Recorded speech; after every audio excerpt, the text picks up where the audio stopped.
Right, this is the video on Ohm's law.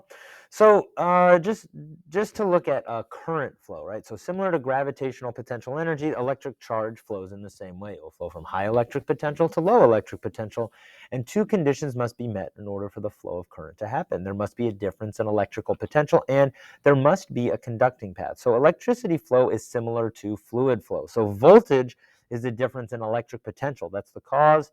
Similar to water pressure difference. And current is the flow rate of electric charge. This is the effect. It's similar to the actual flow of the water.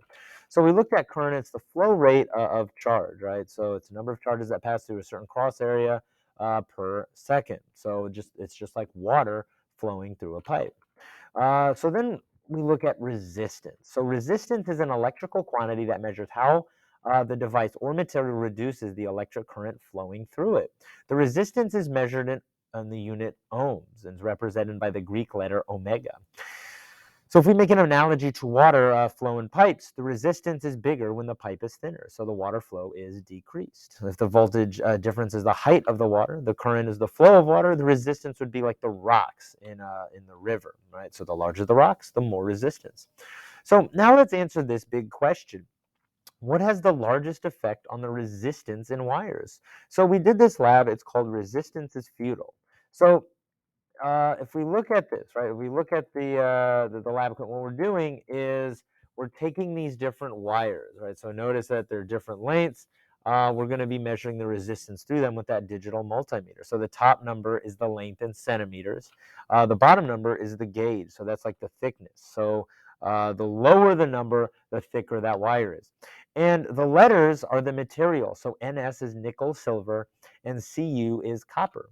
So the digital multimeter will measure the resistance, and you can see that photo down below. You take the black lead and the red lead and place them on those like little metal prongs. It'll measure the resistance through that wires. So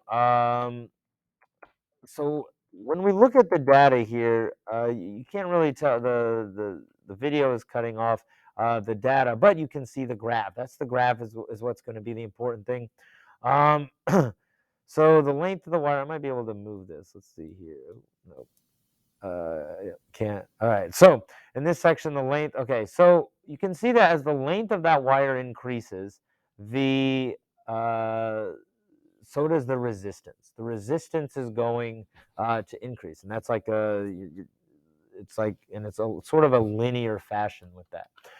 Um, all right, so now let's look at the gauge of the wire. So if we look at the gauge of the wire, you can see that you make the wire thicker. You go from a 30 to a 28. The resistance goes down, and there's more room for that current to flow. And then let's take a look at that last one. Right, the last one tells a lot. When the when the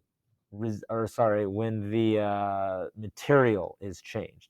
So there is one key difference there, is that notice that, okay, it's the same thickness, same gauge, but different materials, but also notice that that top one, the copper one, is 2,000 centimeters long, 20 meters, but the bottom one is only 2 meters long, right? But notice that that copper wire has much less resistance than the nickel silver wire. So if we answer these questions, you can see that you increase the length, it's going to be a linear relationship. The gauge, you can see that the thicker the wire is, the less resistance there is. There's more room for that current to flow. And you can see the material affects it as well. But the last question is, which of the three variables, length, gauge, or material, had the greatest effect on resistance? Justify your answer using the data. So if we look at the material is the one. We have a wire that's 10 times longer than the other one, but the resistance is lower. And the only thing that's different is the material. I mean, it is longer, but we changed the material and the resistance went way down.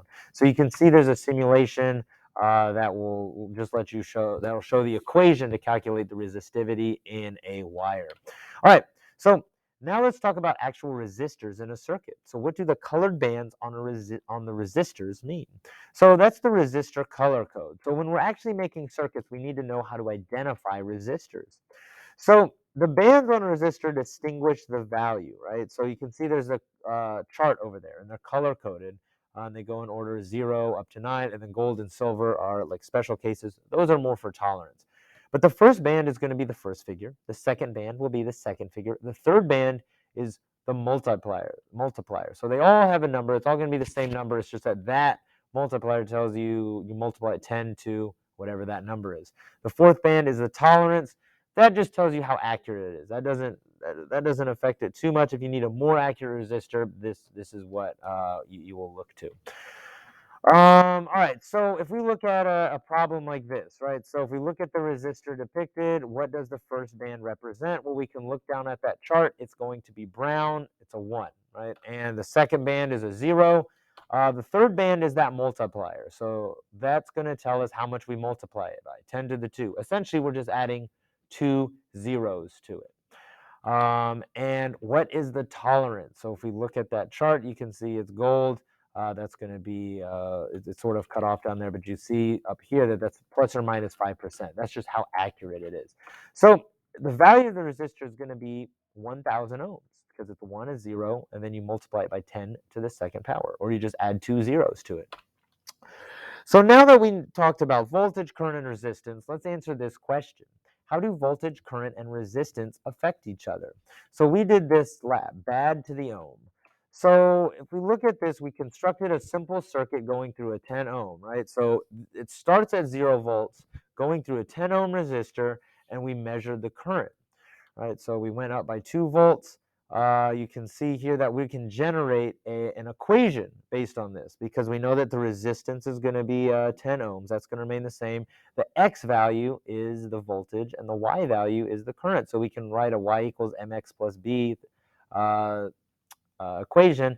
And you can see up top on the graph, that equation is there. All right, so the next one is construct the circuit above, but except this time it starts at 10 volts. Now we're going to be increasing the resistance, and the resistance starts at 10 ohms, goes 20, 40, 60, 80, 100, 120. Now this is the graph that was generated, and we can also see that there is the equation, the Y equals mx plus b equation. So the last thing that you're supposed to do is look at the equations you've already created. They should be the same equations, but we're going to make one final equation that starts with voltage. V equals, and it should be Ohm's law. Voltage equals current times resistance. So Ohm's law shows how voltage, current, and resistance interact with each other. Right, so the V is the voltage, right? The I is the current, and the R is the resistance. So if voltage is the difference in height of the water, the current is the flow of water. Resistance would be the rocks in the river. The larger the rocks, the more resistance. So you can see that there's a simulation down there that will just show you the different variables in Ohm's law and how they affect each other. So let's just do a sample problem. So in an electric circuit, 9 volts is applied across a 600 ohm resistor. What is the current flowing through that resistor? So it's asking us to find that current. Well, I know the voltage and I know the resistance. I know it's 9 volts and I know it's 600 ohms. So I just plug it into Ohm's law. Real easy, and then I can solve for current. I'm going to get 0.015 amps. So really simple equation, right? Very simple law. So now that we know Ohm's law, we can start putting this together and making circuits. So essentially what two conditions for current to flow, there must be a difference in electrical potential, there must be a conducting path. Every part of a circuit is designed to, well, manipulate and meet these conditions, right? The battery will provide the electric potential, a switch will provide a connecting path when closed and eliminate the connecting path when open. Resistors will drop the voltage, they affect the current, and you can add LEDs that are light. So everything electronic follows Ohm's law, and this is the basis of it. So then we wanted to look at series versus parallel circuits. So if we look at a series circuit, you can see here everything's in series. Now, the questions that are asked, if we look at the table and we measure the current and voltage at those different spots, you can see here that the current is going to be the same. There's only one path for the current to flow. Now, the voltages are going to be different, and that's because, well, with every resistor, it loses some of that electric potential. So you're dropping some of that energy as that current is flowing through those resistors. Now, a parallel circuit is a little bit different. You can see here, well, the voltage drop across all of those resistors is going to be 9 volts. Now, yeah, there's a lot of different currents here, but what I wanted you to see is that the flow, it's basically like a river that's flowing and then splitting up and then coming back together to add to that larger current again, right? The same current. So the last question is, we'll explain how parallel circuits are similar. Explain how series and parallel circuits are different. Well, how they're similar, they all follow Ohm's law, right? That's it. They follow Ohm's law, but I mean, they're different in the fact that like how the current and the voltages are applied, throughout the circuit. So in the series circuit, the current's the same throughout because there's only one path, and the voltage drops are going to be different depending on those resistors. However, in a parallel circuit, the voltage drops are going to be the same because they're connected between the same potential, and the current will be different. All right, so let's just take a look. Let's put let's actually talk about what a series circuit is. So a series circuit is defined as having only one path through which current can flow. There are three rules that series circuits follow. All components share the same current. Resistance adds to equal a larger total resistance, and voltage drops add equal to a larger total voltage. So you can see here in this little graphic, the current is the same throughout the entire path. But every voltage, like in the resistance adds, right? If each of those resistors are 10 ohms, the total resistance is going to be 30 ohms. Like those resistances add together, and the voltage drops are going to be equal or add up to an equal larger voltage. So if it drops 2 volts every time, well, you're losing 6 volts throughout this whole thing.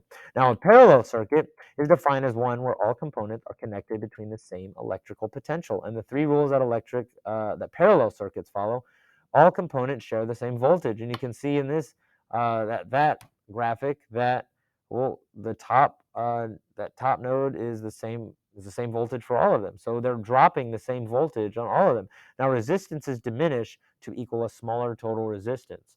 So every time you add a resistor in parallel, the total resistance goes down. There's a way to calculate that. It does get a little complicated, but yeah, just know that the resistances do go down with every resistor that is added.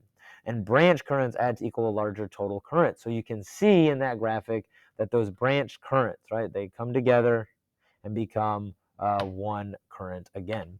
All right, so now let's answer this question. Why were vintage Christmas tree lights such a pain in the butt? So if we look at some old Christmas lights, they were connected in series. So if one bulb burnt out, then current would not flow. Right, current would just not flow, and this is what happened because like a bulb would burn out. The old vintage Christmas lights, you'd come with a spare bulb. You would just have to check every single bulb until you found the one that was burnt out. Now here's another question: how do modern Christmas tree lights stay on even if one bulb goes out? So this one gets a little tricky because modern Christmas tree lights, yeah, some of them are in parallel. Like they'll come in strands of 100, and you have two different strands. Well, if one goes out, half the strand should go out, right? But the bottom half, you notice that there's still a connecting path. However, Christmas tree lights do something different. What happens is that if a bulb burns out, right, that filament is burnt, and it creates sort of an electromagnetic field because you've got a high potential, low potential pretty close to each other.